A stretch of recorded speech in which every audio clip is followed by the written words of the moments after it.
असर होगे बा हमसे आना दे तर होगे बा तम्मे पक इच खबर होगे बा हमसे आना दे तर होगे बा तेरा कंगना असर होगे बा हमसे आना दे तर होगे बा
सकंतो उनर होगे बा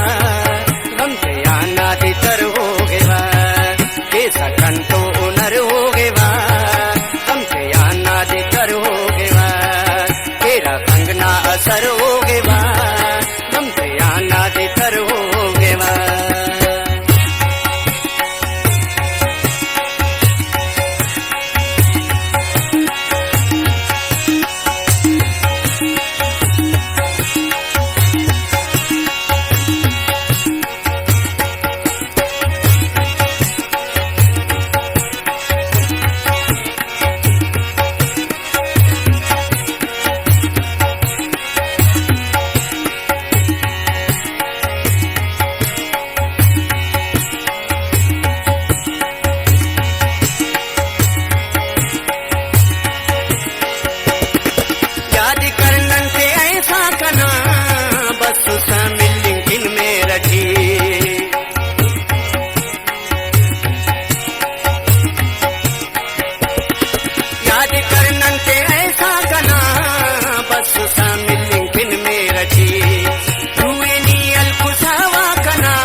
समस्तर होगे बा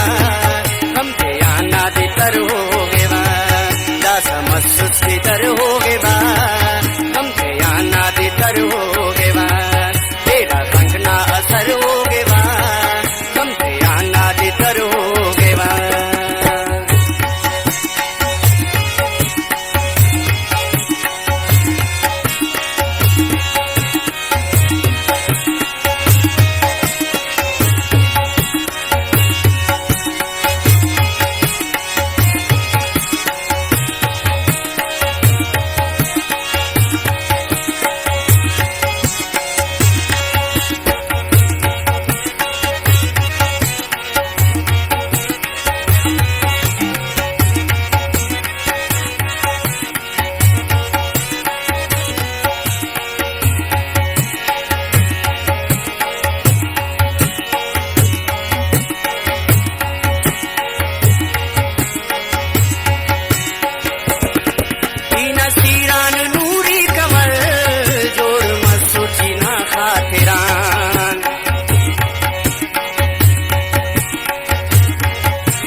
जानो जिगर होगे बा